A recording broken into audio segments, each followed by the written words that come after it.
créer une communauté pour les experts techniques et par les experts techniques. Donc l'idée, c'est de créer un espace de travail, d'échange pour des personnes qui créent les modèles, qui créent les outils, qui les entraînent, qui les mettent en production, ou en tout cas essayent de le faire, et de fournir cet espace de travail privé. Si je prends l'exemple du Slack qui compte maintenant plus ou moins 110, 115 membres, l'idée c'est vraiment d'avoir un système de partenariat,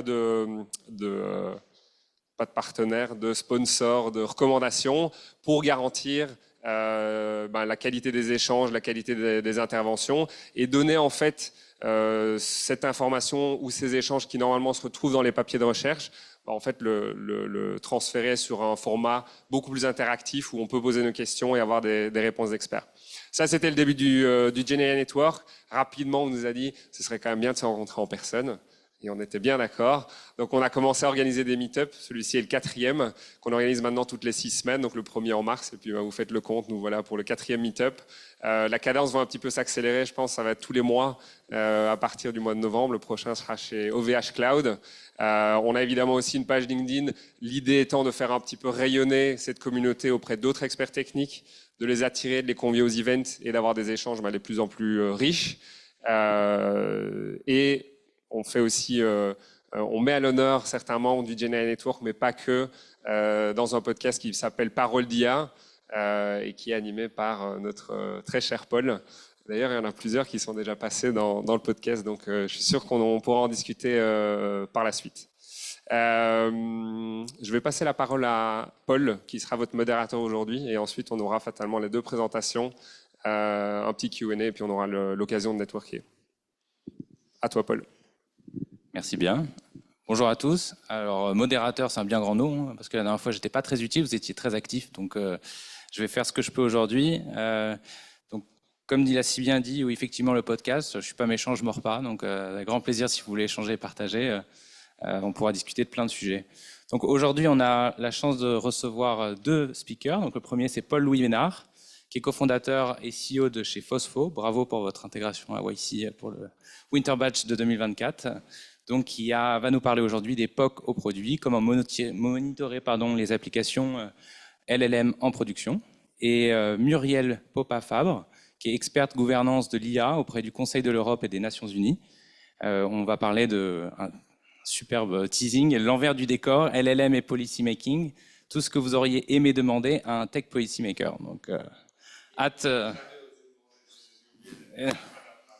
Jamais osé demander. Donc c'est ce soir maintenant que ça se passe. Donc merci à vous 2 d'avance en tout cas pour votre intervention et puis bon événement à tous.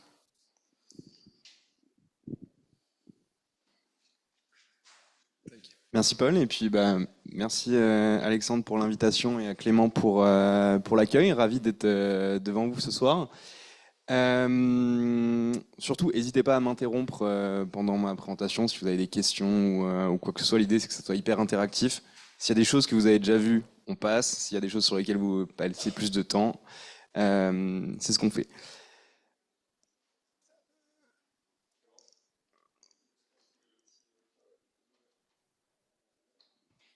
Les soucis du direct.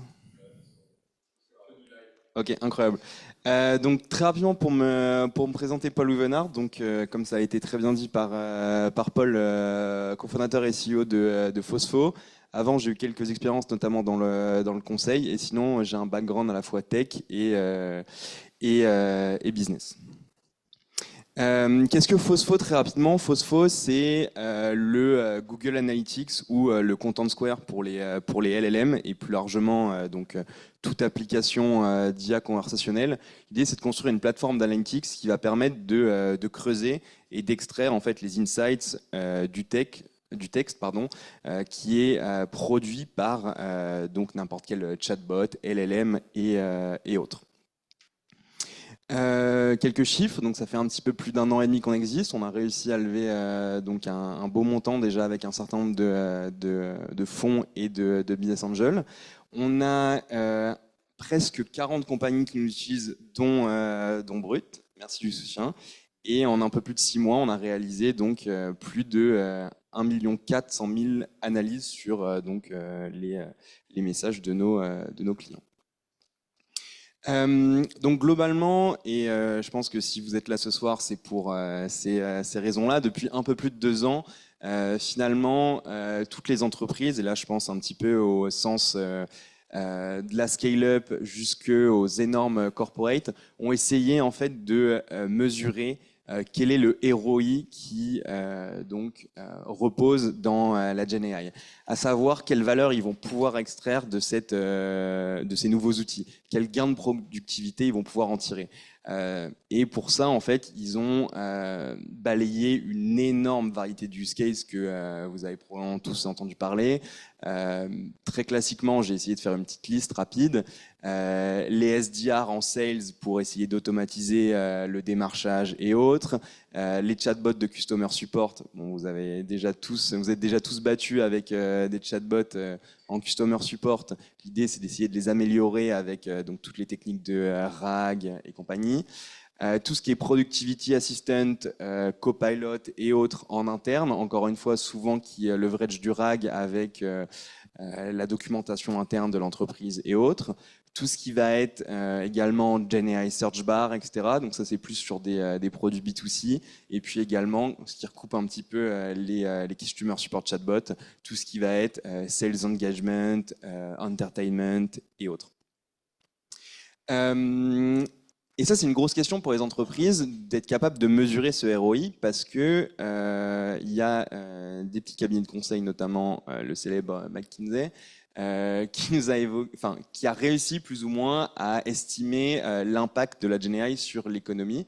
Et c'est un impact qui est colossal. Maintenant, c'est savoir où on va aller chercher cet impact et cette création de valeur en fait. Le problème, c'est que pour aller chercher cette création de valeur, on va faire face à des défis opérationnels, donc que pareil, vous êtes, je pense, assez familier avec, à la fois des soucis de safety, des soucis de mesurer la performance, et on reviendra après, qu'est-ce que veut dire la performance dans le cas de la GenAI, et enfin, d'être capable de comprendre, de mesurer ce que font les utilisateurs avec ces solutions de GenAI pour justement être capable donc la boucle est bouclée, de leur assurer une certaine sécurité dans l'utilisation du produit et de s'apercevoir que l'application marche bien et répond bien au use case pour lequel elle a été développée. Le problème, c'est que ces challenges opérationnels, en fait, reposent sur des challenges techniques. La première chose, c'est le comportement stochastique des LLM, à savoir, c'est plus tellement comme des IA classiques, mais ça va avoir un comportement assez variable, c'est-à-dire qu'avec 2 inputs similaires, on ne va pas forcément avoir le même output. De l'autre côté, c'est qu'on va traiter des datas qui sont assez complexes, donc souvent du texte, des images et autres, et souvent non structurées. Et comme je le disais également, donc des images, du texte, du son, tout ce que vous voulez, donc c'est des inputs multimodales. Et donc c'est compliqué. Pourquoi c'est compliqué? Petit schéma que mon co-founder avait sorti une fois et que j'aime bien, il appelle ça le papillon de la GenAI. À savoir qu'en fait, on est passé de modèles d'IA où on avait des inputs complexes, donc de l'image, du texte, de l'audio, des tableaux de nombres, etc. Et on essayait d'en sortir en fait un output plutôt simple. Dans la détection d'objets, par exemple, dans l'image, c'était une catégorie. Sur de la prédiction, vous avez probablement tous fait le tuto 101 de Google pour prévoir le prix des maisons en Californie. On part du nombre de chambres et de la localisation et on essaye d'en déduire le prix, donc un float. Globalement, complex output into single output. Le problème, c'est qu'avec la GenAI, on va manier des 2 côtés du spectre, en entrée et en sortie, des complexes outputs. Et ça, c'est beaucoup plus compliqué. Pourquoi c'est beaucoup plus compliqué? Parce que en fait, à l'époque, finalement, ces modèles un petit peu d'IA plus classiques, on pouvait les évaluer assez facilement. On avait un dataset, on le splittait en 3, train, validation, test, et c'était parti. On avait des métriques extrêmement précises sur lesquelles se baser en fonction de ce qu'on faisait. Est-ce que c'était l'accuracy, la precision, le recall, le F1 score en fonction en fait de ce qu'on faisait? Est-ce que c'était de l'image detection, de l'object detection, de l'object segmentation? Est-ce que c'était simplement en fait on comparait à un golden dataset et autres? on regardait la performance. Si c'était bon, on passait en production. Sinon, on continuait le training ou on changeait de set de data et ainsi de suite. Et une fois qu'on passait en production, on regardait le drift et ainsi de suite. Aujourd'hui, beaucoup plus compliqué vis-à-vis des outputs complexes qu'on a. Et pourquoi d'un point de vue, j'ai envie de dire, opérationnel, c'est plus compliqué? Eh bien parce que les 3 challenges opérationnels là, on n'a pas d'outils en fait à proprement parler qui vont permettre de mesurer un petit peu cette performance. Les tools d'analytics, que ce soit high level du type Content Square, Amplitude, tout ce avec quoi on a fait du Product Analytics pendant 10-15 ans, c'est plus adapté en fait au LLM. Et les tools un petit peu plus bas level, du type Datadog et autres, non plus. De l'autre côté, beaucoup d'entreprises ont essayé de mettre en place des in-house testing framework. Et là, pareil, très compliqué. Pourquoi? Très compliqué à maintenir, très compliqué à développer également, assez time consuming et souvent pas très scalable. Et ça, justement, on en revient à notre point de départ, à savoir les entreprises ont du mal justement à aller chercher de la valeur produite par la GenAI, justement en étant capable, en évaluant, de identifier plus rapidement les use cases qui sont prometteurs, en allant justement plus vite dans leur itération, en testant plus de choses, donc en accélérant un peu le time to market, time to production, et en même temps en étant capable justement, à partir d'une POC, d'améliorer la qualité, la performance pour aller justement chercher cette fameuse ROI. Donc globalement, qu'est-ce qu'on va avoir envie de monitorer justement? Donc simplement 2 choses au début. D'abord les latences, assez simple, time to first token, throughput et autres. Des métriques assez complexes qui peuvent avoir leur intérêt en fonction du use case. Si vous êtes surtout sur du B2C par exemple, où vous allez avoir une interaction avec le user, par exemple à travers la voix, vous allez avoir envie d'avoir une certaine réactivité. Si vous êtes également dans sur des sujets un peu mission critical, pareil, la latence va être des vrais sujets. Ça peut être sujet à optimisation. Mais bon, globalement, aujourd'hui, c'est pas forcément cœur, sauf pour des applications très spécifiques.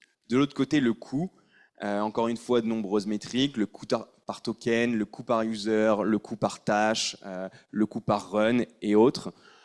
Aujourd'hui, ça intéresse pareil un certain nombre d'entreprises, mais on n'en est pas encore là, tout simplement parce qu'on est encore à une étape entre guillemets d'acculturation et de test. Et troisièmement, les performances à proprement parler du modèle, des agents, et c'est là où le bas blesse. Qu'est-ce que ça veut dire? Il y a 3 étapes aussi où on va avoir envie d'évaluer et de regarder ce qui se passe. La première, c'est au moment de choisir le modèle. Donc, là, dans notre cas, le LLM. La deuxième, c'est quand on va construire en fait la couche un petit peu superficielle au-dessus, à savoir la chaîne agentique, les différents prompts, éventuellement les hyperparamètres du modèle, le RAG, le moteur d'inférence et ainsi de suite. Deuxième étape. Troisième étape, c'est quand vous allez passer en fait de cette brique technique qui va éventuellement pouvoir être testée par l'équipe tech qui l'a développée, en interne et autres, à comment ça va performer dans des conditions réelles vis-à-vis de vrais utilisateurs. Donc pour ces évaluations-là, aujourd'hui, quels sont les outils? On en a 6 à peu près. La première, donc, des quality scores un petit peu génériques. De l'autre côté, des benchmarks académiques. Autre chose, pareil, human eval, feedback humain et autres, type checking.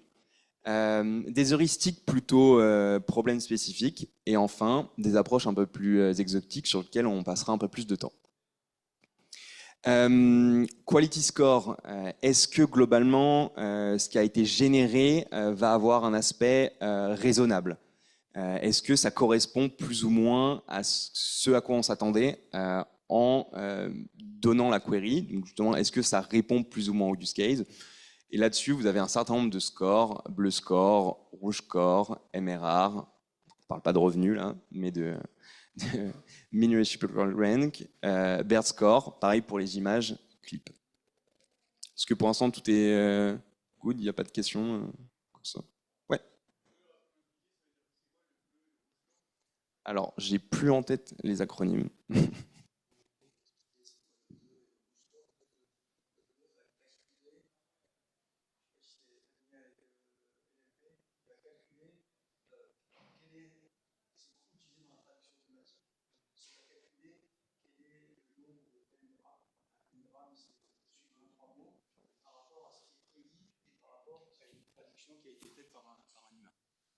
Pardon. Le bleu, c'est beaucoup utilisé, ça a été développé pour mesurer la traduction automatique et pour comparer un système enfin, l'output d'un système de traduction automatique par rapport à des traductions humaines. Et ça va calculer le nombre d'occurrences, de n-grammes, de mots qui sont présentes dans les traductions. Et plus tu as de traductions humaines, mieux tu vas pouvoir mesurer. Le rouge score, c'est plutôt utilisé sur le résumé automatique et ça fonctionne un peu de la même façon. Et après, le mean reciprocal rank, c'est plutôt pour mesurer en recherche d'informations. Tu vois, quand tu fais une recherche sur Google, tu vas mesurer, par exemple, sur les 10 premiers, le nombre de documents qui sont pertinents par rapport à ta requête. Tu peux faire 10, 20, etc. Il te faut toujours dans les trois cas, il te faut un golden dataset, donc une référence. Pour bleu et rouge, ça va être des traductions et puis des résumés. Pour le mean reciprocal rank, ça va être effectivement des gens qui disent sur les 10 premiers résultats de ma recherche, il y en a 8 qui sont bons. Le vert, j'ai pas regardé ça j'avoue.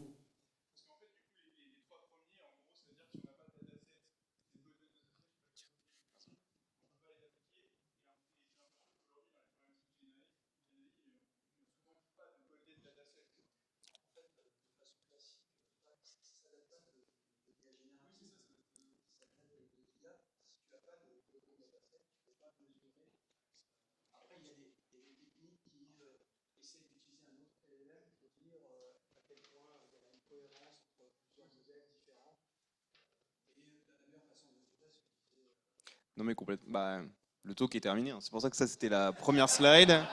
Et globalement les dernières slides ça va être justement toutes ces approches un peu plus exotiques avec du LLM as a judge et compagnie.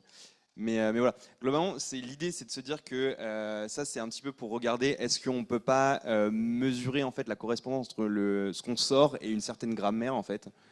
Bleu-rouge, donc c'est plutôt pour du texte à proprement parler. Il y a des choses qui existent à peu près pareil sur du code ou d'autres choses. C'est à quel point en fait ce qu'on a généré c'est proche d'une certaine grammaire. Donc bleu-rouge c'est plutôt donc du langage naturel, mais il y a d'autres choses qui existent pareil pour du code ou quoi. C'est à quel point on arrive à être proche d'une certaine grammaire et que ça fait sens en fait ce qu'on a généré. Et le MRR c'est plutôt utiliser ça pour du RAG, à savoir donc ce que tu disais. Sur à quel point le document qui nous intéresse vraiment va en fait arriver dans les cas première chunk et qu'on puisse se dire ok bon bah là le RAG performe bien parce que la réponse que j'attendais elle arrive dans les X premiers résultats et donc du coup la réponse correspond à ce que j'attendais. De l'autre côté, donc pareil, approche tout aussi moyennement satisfaisante, tout ce qui est benchmark académique.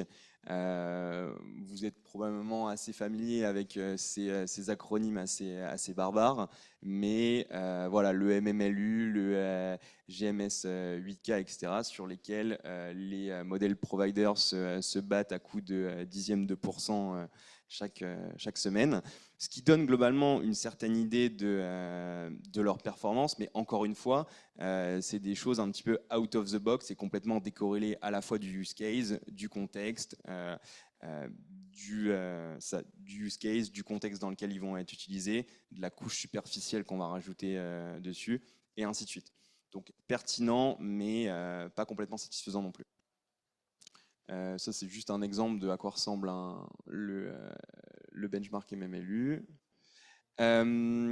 Autre chose, le Human Preference Ranking, à savoir, on va chercher en fait à demander l'avis des humains, une sorte de A/B test en fait entre les modèles pour demander quel modèle la réponse de quel modèle ils vont préférer par rapport à un autre, et ça va permettre en fait de construire un score Elo comme aux échecs, et globalement être capable de ranker les modèles de cette manière. Les deux désavantages, pareil, de cette approche, c'est pareil, ça nous permet de classer que les modèles bruts sur donc un use case donné, à savoir réponse un petit peu généraliste, assistant à la ChatGPT. Et de deux, c'est que pareil, c'est extrêmement entre guillemets time consuming puisqu'il faut être capable de récupérer de la data. Ensuite, des heuristiques un peu plus spécifiques. Ça, c'est un petit peu la slide 1, mais spécifiée. Est-ce qu'on va être capable, en fait, de mettre des tests sur les outputs de nos modèles ou des agents qu'on va avoir construits? Exemple, sur de la génération de code, c'est assez facile. Est-ce qu'on va avoir une query SQL qui va bien s'exécuter dans le cas d'un assistant, je ne sais pas moi, language to SQL query? Si on fait du code, est-ce que le code compile, ainsi de suite. Pareil, est-ce que dans la data qu'on voulait extraire, est-ce que c'est bien les fils demandés qui étaient présents, et ainsi de suite, et ainsi de suite. Donc des tests un petit peu pass or fail, bêtes et méchants, mais qui peuvent également avoir leur intérêt et qui ont l'avantage en fait d'être assez facilement généralisables si on a un use case précis et qui ne demandent pas justement de dataset. Ouais.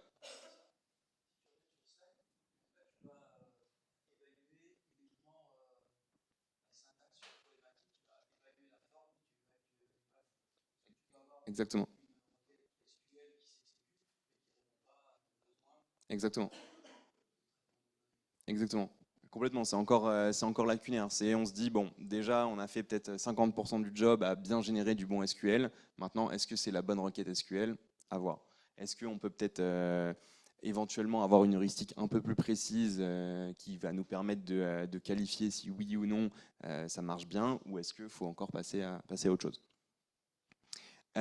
Autre approche, celle que tu évoquais tout à l'heure, mais là dans un point de vue hyper général donc de LLM as a judge, à savoir on prend l'output, on lui demande is this good ou quelque chose comme ça, en lui donnant un petit peu de contexte. On refait passer ça dans un LLM qui va avoir les deux et lui demander est-ce que oui ou non finalement c'était la requête attendue. Globalement, ça ne marche pas très bien. Et enfin, là pour le coup, approche beaucoup plus intéressante. Est-ce que vous avez, encore une fois, donc problématique d'avoir un golden dataset, mais par contre là, ça va vous permettre en fait de juger beaucoup plus rapidement. Donc si vous avez des outputs qui correspondent bien à votre bon dataset, et ça va vous permettre d'avoir une approche beaucoup plus scalable. Maintenant, qu'est-ce qu'on va avoir envie de faire dès lors qu'on a des vrais users qui vont utiliser l'application? Globalement, on a vu qu'il y avait 4 approches particulièrement intéressantes qui pouvaient être plus ou moins généralisées. Donc les heuristiques, une LLM-based event detection, à savoir un LLM as a judge un peu plus spécifique, tout ce qui va être user feedback, human preference, et enfin, éventuellement, du clustering et autres qui vont éventuellement nous permettre de mettre en lumière les gros use cases, les gros éléments et les outliers. Globalement, ce qu'on peut voir, c'est que les heuristiques, effectivement, c'est pas forcément très adapté dans le cas de l'IA conversationnelle parce que c'est un petit peu trop restreint, même si, encore une fois, comme on l'a dit, ça pouvait s'adapter à une certaine typologie de choses. De l'autre côté, human feedback, malheureusement, en particulier dans les cas en production, il y a toujours un biais, il y a très peu de gens, je pense que vous êtes le premier à ne pas remplir les petits pouces haut, pouces bas que vous demande OpenAI ou ce genre de choses. Et puis, en revanche, il y a deux choses qui marchent plutôt pas mal. C'est justement des approches automatisées, donc à partir de LLM ou de data science un petit peu plus classique. Ces deux choses-là, ça va nous permettre surtout de faire deux choses vis-à-vis des problèmes qu'on évoquait tout à l'heure. On va être capable d'extraire en fait des KPIs un peu plus complexes qui vont nous permettre justement de savoir si on répond bien au use case.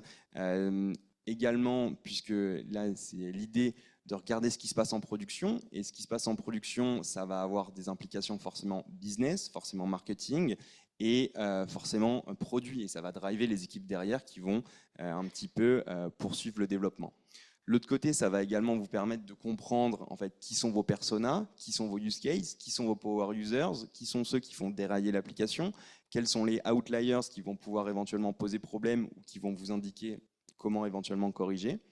Et puis, ça va vous permettre surtout d'avoir une overview et quelque chose de vraiment consolidé au niveau, comment dire, de la totalité des messages et sans avoir entre guillemets à descendre votre database de texte généré par votre LLM à la main. Donc user feedback, ça c'est un des petits exemples que j'évoquais il y a quelques secondes. Ça globalement, on aimerait bien que les gens le remplissent, mais personne ne le fait. Ça c'est une autre manière qui est beaucoup plus implicite et souvent c'est une manière assez élégante d'intégrer des user feedback et d'en collecter de fait beaucoup plus. Exemple, ça c'est dans Cursor ou VS Code avec tous les copilotes qui vous demandent est-ce que vous acceptez la requête ou non. Si vous acceptez la complétion, globalement c'est que vous êtes content. Et donc ça permet dans ce use case de permettre justement à ces copilotes de comprendre que globalement le code qui a été généré est plutôt bon ou à votre goût. Malheureusement, ce type de feedback ne peut pas forcément s'intégrer dans toutes les typologies de produits. Et enfin, pareil, possibilité, et ça on y reviendra après, d'inférer un feedback vis-à-vis des conversations. Est-ce que ça peut être le sentiment? Est-ce que ça peut être que le user a répondu au dernier message?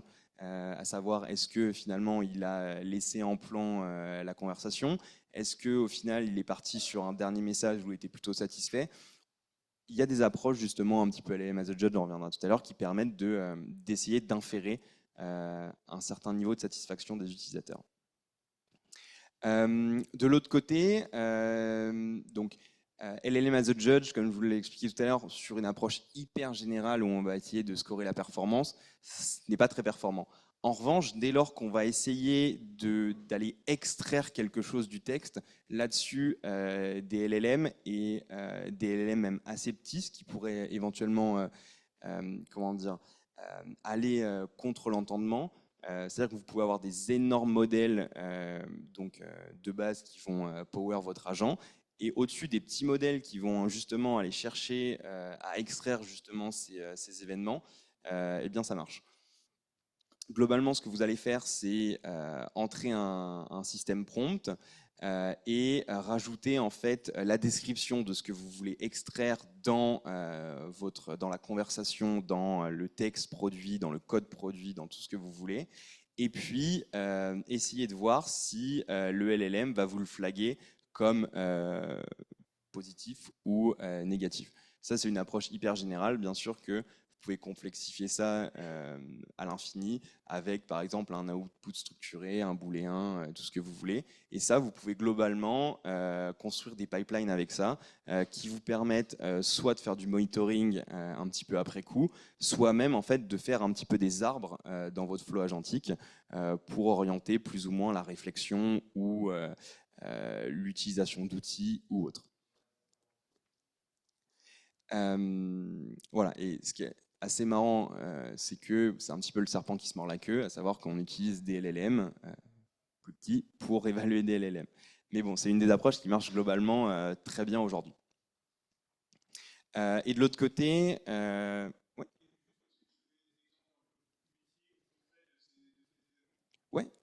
exemple, nous par exemple, on bosse avec un client qui a un Customer Support Chatbot déployé sur son site. Et lui, ce qui va l'intéresser, par exemple, ça va être de regarder les business units ou les typologies de produits que les utilisateurs mentionnent. Et donc, tu te dis bien qu'ils ne vont pas s'amuser à descendre en fait conversation par conversation pour surligner au marqueur quel produit ils ont. Et donc globalement, avec un LLM, tu peux aller extraire dans la conversation la typologie de produit qui est mentionnée par l'utilisateur. Ce genre de choses.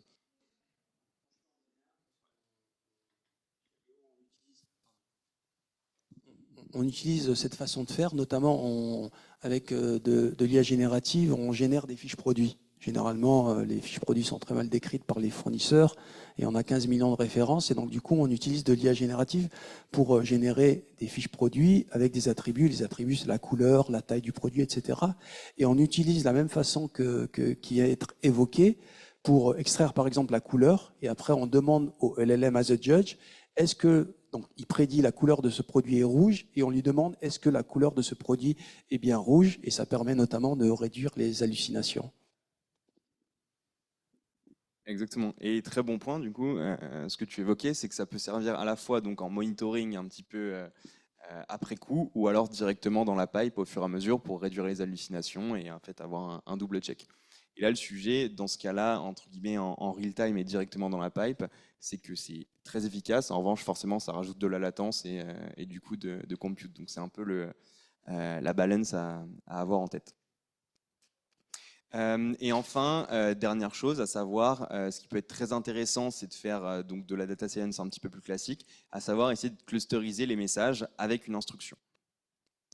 L'idée, c'est que, exemple de ce qu'on a fait, donc chez Phospho, on a essayé en fait de construire un nouveau moteur d'embeddings qui va prendre en plus une instruction. Donc ça va être dans la manière dont donc, globalement, on va prendre la totalité du texte ou autre qui a été produit par les messages.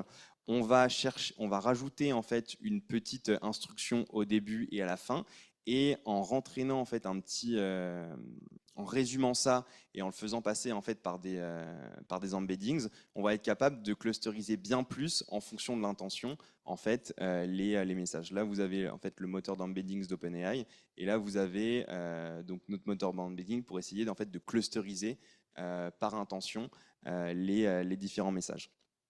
Globalement, l'idée c'est d'être capable de justement sortir. J'ai pas d'image de ça un petit peu plus largement, mais d'être capable justement de sortir en fait des gros nuages de points en fonction de ce que vous voulez voir. Et ça, c'est une sorte d'autre approche un petit peu généralisée de LLM as a Judge, à savoir, vous allez vouloir séparer vos messages en fonction de telle ou telle chose. Exemple, encore une fois, par grand use case, par persona, par typologie de produit, par couleur détectée dans les fiches produits, et ainsi de suite, et ainsi de suite.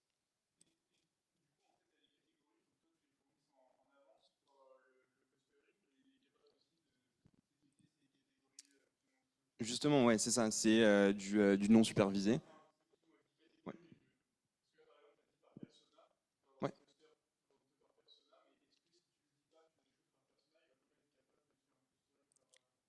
Il va globalement essayer de clusteriser. Souvent, ça va être un gros clustering par topic-ish.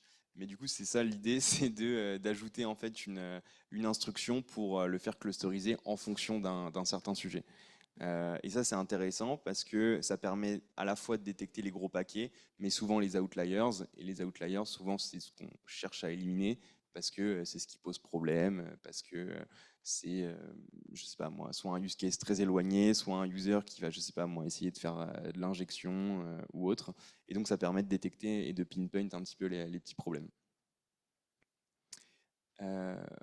Voilà. Et ensuite, ce qui va être assez intéressant, c'est d'essayer de croiser en fait ces deux approches, à savoir le event detection LLM based et le clustering, avec de l'A/B test, à savoir en fait être capable d'ajouter en fait un version ID aux différentes choses que vous allez loguer, et ensuite être capable en fait de comparer la distribution des événements, la distribution des clusters entre plusieurs versions. Et ça, globalement, ça va vous permettre un petit peu d'avancer sur le développement de votre produit.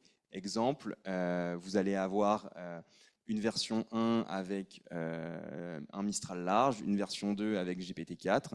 Ce qui va vous intéresser, par exemple, c'est de vérifier que le sentiment du user est le plus haut possible. Et bon, bah, vous allez pouvoir comparer ça avec justement un event-based LLM detection, et ça va vous permettre de trancher entre est-ce que la version 1 ou la version 2 est la plus performante pour votre use case. Exemple un petit peu parlant aussi, Vous clusterisez par use case. Vous voyez que vous avez des gros clusters. Ça vous permet d'identifier comment les gens se servent de votre produit. Et bien globalement, vous pouvez vous dire que si dans la V2, les gens se servent beaucoup plus ou font beaucoup plus tel use case, c'est probablement qu'ils marchent mieux sur tel sujet. Inversement, si vous avez des outliers, c'est qu'il y a probablement un petit problème de ce point de vue-là. Ensuite, petit sujet sur les différents moments à partir duquel on peut faire ça. Donc, évidemment, en offline au moment du développement. Ensuite, après la release, donc globalement du CI/CD et du monitoring continu. Et puis ensuite, du online, du real-time, comme tu l'évoquais. Voilà, ça, c'était un peu une petite ouverture comme les bons élèves au lycée. Mais merci de votre attention et puis si vous avez des questions, hésitez surtout pas. On a un startup programme chez Phosfo avec des crédits de modèle provider et des crédits pour la plateforme. Donc surtout, n'hésitez pas à scanner ce petit QR code. On sera ravi de vous onboarder.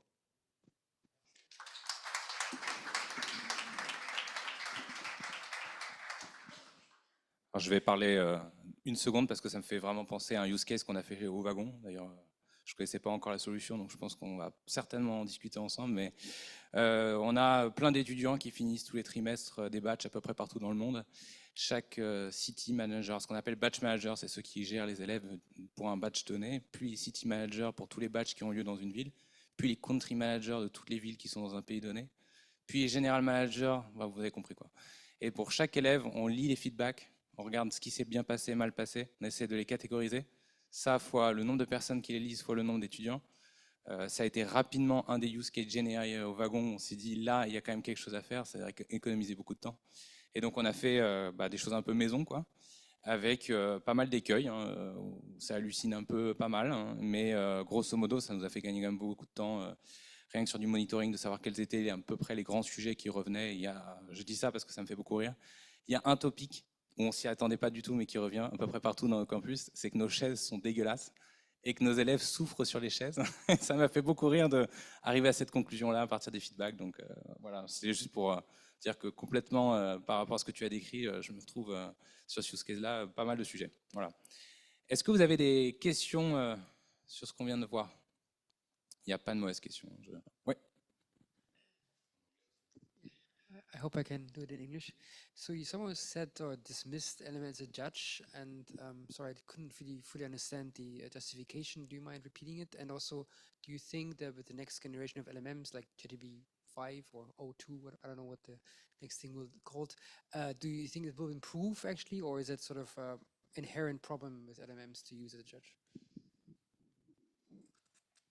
Yes, thanks for your question. No, basically the idea was like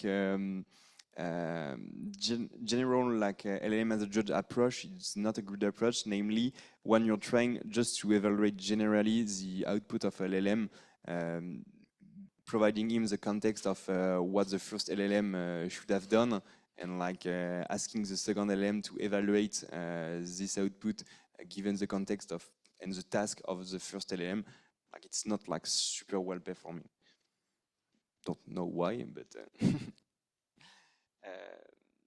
that's the thing. And yeah, probably that given that model are improving continuously, probably that larger model and like in the near future will be able to evaluate like this kind of output. And what is interesting is like architectures like a model of expert and so on are in a way kind of embed stuff of this. Namely, you have like different experts with an input router, then a router as an output, and it's in a way a smaller implementation of this at the scale of an uncapped in a model, not at the agentic level, but at the level of this of the model.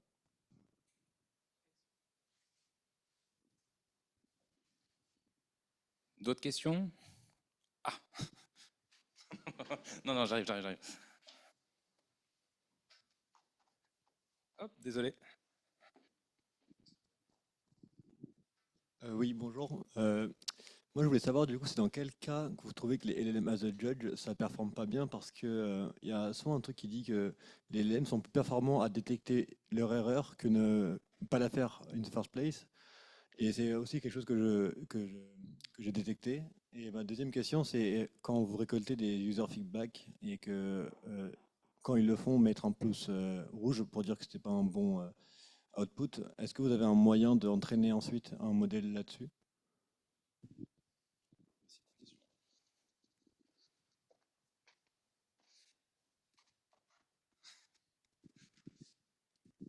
Ouais, merci beaucoup. Première question, hyper claire. Bah, encore une fois, c'est quand on va chercher à utiliser un LLM pour vérifier une info, enfin, quand on sait ce qu'on veut vraiment vérifier, la couleur dans les fiches produits ou justement la typologie de produit dans une conversation, etc. Ça va extrêmement bien marcher.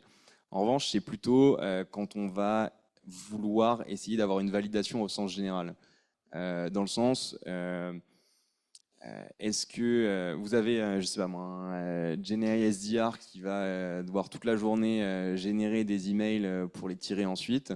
Si vous mettez un LLM en sortie qui va chercher à vérifier est-ce que le LLM, est-ce que le mail généré est suffisamment salesy et va permettre de répondre à la tâche du GenAI SDR, à savoir essayer de faire de la conversion et vendre le produit pour lequel il a été configuré. Ça va pas trop bien marcher. Parce qu'encore une fois, ça manque de contexte, de trucs. Il faudrait quelque chose de beaucoup plus complexe pour que ça fonctionne bien. Et deuxième question, très bonne question. Ouais, ça c'est possible. À savoir, c'est ce qu'on essaye de faire aussi chez Phospho, à savoir on récupère en fait du human feedback sur un subset de messages, d'interactions, etc. Et ensuite avec un LLM, on va chercher à extrapoler ça sur la totalité en fait des conversations, des messages, des outputs, etc. Et ça marche assez bien pour le coup.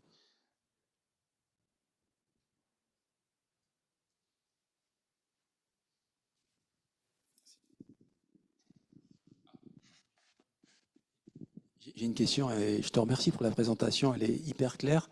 Peut-être une remarque, en fait, ce qui est intéressant, c'est que tu remets en visibilité les difficultés qu'on a à évaluer les modèles d'IA de façon générale. Et là, tu focuses sur l'IA générative et je trouve que c'est hyper intéressant parce que les questions qu'on se posait sur les golden datasets, comment on évalue, etc., on le faisait déjà avant. En dehors des questions techniques, nous, ce qu'on voit, et tu le mentionnes un petit peu avec le pouce thumbs up, thumbs down, c'est qu'il y a quand même des questions de change management dans déjà comment tu développes un produit, de se dire le feedback il doit forcément être demandé à l'utilisateur d'un modèle d'IA ou d'IA générative. Et quand je dis il y a un gros sujet de change management parce que chez ADO on le voit, si je reprends le cas d'usage qu'on a développé, il y a des gens qui sont réticents à l'utiliser parce que ils se disent si l'IA générative elle génère une fausse information, est-ce que c'est moi en tant que fournisseur qui suis responsable, ou bien tu vas avoir des gens qui vont dire moi je suis plus connaisseur qu'une IA générative parce que ça fait 30 ans que je travaille dans la construction de tels matériaux. Et on le voit qu'il y a quand même tu vois, de l'acculturation, du change management qui fait que tu as aussi un peu des difficultés. Alors évidemment, c'est pas lié à des points hyper techniques, mais je suis totalement aligné par rapport à ce que tu évoques. Mais on le voit quand même qu'il y a un gros travail sur le change management et sur pour pouvoir réussir un cas d'usage avec la GenAI. Non, bah complètement. Il y a un vrai sujet entre l'alignement c'était un petit peu une des premières slides, entre l'alignement des use cases sur lesquels on veut appliquer la GenAI et les vrais besoins métiers derrière. Un truc très marrant que tu mentionnais tout à l'heure, à savoir que je pense que la GenAI a fait un petit peu péter un plomb à tout le monde depuis 2 ans parce que c'était capable de générer du texte, mais en fait la majorité probablement des use cases et des besoins qui sont en train de sortir là, c'est plutôt en fait pour traiter des gros volumes de texte qu'en générer. Tu vois, tu parlais relire un petit peu les feedbacks que vous fournissez, enfin que les élèves vous fournissez. Il y a des gros sujets dans pas mal d'énormes boîtes françaises ou même de start-up en e-commerce, etc., de traiter les avis qui sont laissés sur les sites, sur Google, de traiter les verbatim clients et d'être capable d'en extraire de l'information. Donc complètement. Et de l'autre côté, pour revenir un petit peu au premier point, à savoir l'adéquation entre le besoin et ce qui est développé, vrai sujet. Et le monitoring, je pense que ça en fait partie. Nous, on a des boîtes pareil qui sont venues nous voir pour nous dire, il y a Microsoft qui nous a vendu 5000 licences Copilot, on n'avait pas envie d'en acheter pour les 100 000 collaborateurs du groupe, donc on leur a dit, bon, ok pour 5000. En revanche, on n'est pas trop sûr de où les déployer dans le groupe. Et donc, on aimerait bien que vous nous appuyiez sur, on va essayer d'en dispatcher un petit peu des samples dans chaque BU et voir en fait sur quel BU Copilot va être le plus utilisé et sur quel use case pour ensuite un petit peu plus déployer à l'échelle.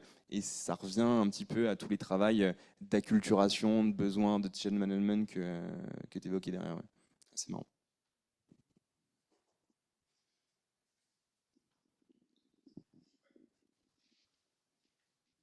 Justement, juste pour ajouter une remarque sur le change management et la partie feedback, souvent on pense au feedback comme étant thumbs up, thumbs down, mais un exemple à partager sur ça, je pense qu'il faut vraiment avoir une réflexion sur est-ce que mon feedback est pertinent, thumbs up, thumbs down, pas toujours. Surtout que le thumbs up nous permet de créer des exemples négatifs après avec un LLM pour faire du renforcement par exemple, mais le thumbs down ne sert un peu à rien, enfin, sauf sur de l'analytics. Mais je vous invite peut-être à voir aussi un peu ce que fait Perplexity sur ces feedbacks. Ils ont des feedbacks beaucoup plus intéressants. Par exemple, eux, comme ils font du RAG du coup sur Internet, en gros, il y a une partie, est-ce que le texte est trop court, trop long? Ça permet d'isoler et de dire, ok, le souci là, c'est vraiment le modèle qui génère. Et il y a aussi un feedback qui est, la réponse est hors sujet. Et du coup, c'est probablement pas le modèle qui a fait la synthèse qui est en tort, mais plutôt les documents qu'on a renvoyés.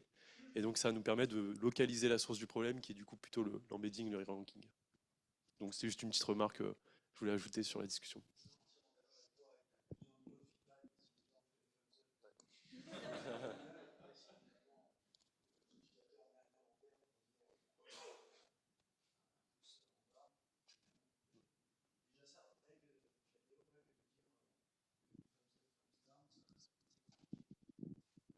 Puis je ne sais pas si vous avez vu, mais très récemment, en tout cas chez moi, avec OpenAI, ils te proposent maintenant 2 versions différentes. Ils commencent déjà à te dire lequel tu préfères, donc assez intéressant. Est-ce qu'il y a d'autres questions? Sinon. Ah ouais, merci.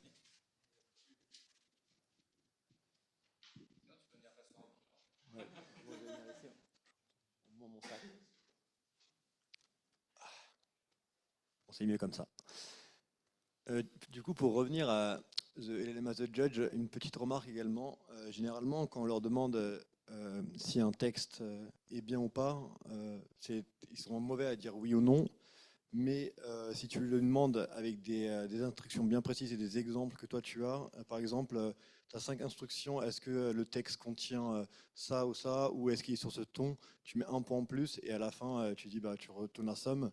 Et si c'est en dessous de 3 par exemple, tu peux rejeter, tu peux dire que c'est mauvais. Et si c'est au-dessus de 4, tu peux dire que c'est bon. Ils avaient utilisé cette méthode pour le Agentic Workflow pour créer des papiers de recherche. Et ils avaient un critique LLM du coup pour dire que ces papiers étaient bien ou pas. Et avec ce genre de méthode, ils avaient réussi à faire un critique LLM qui avait passé les acceptations des vrais judges sur les papiers. Et voilà.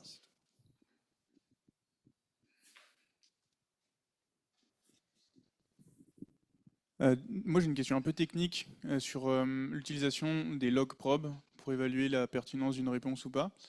Typiquement, imaginons qu'on demande à un LLM as a judge, est-ce que la question de l'utilisateur a été correctement répondue? Bon, c'est un exemple pas forcément très pertinent, mais est-ce qu'on lui demande de répondre juste true ou false, qui sont 2 tokens, enfin true c'est un seul token, false c'est un seul token. Et donc du coup, si on regarde les log probes de probabilités d'apparition de ces tokens, est-ce que cette valeur, qui va être en pourcentage, nous donne une indication meilleure que le binaire 1 ou 0? Est-ce que par exemple, si on a 65% de true, est-ce qu'on peut utiliser cette valeur pour se dire bon, bah, en fait, c'est bon à 65%. Et si je compare une autre réponse plus tard, et qu'elle est à 85% de probabilité d'apparition du token true, est-ce qu'elle est meilleure?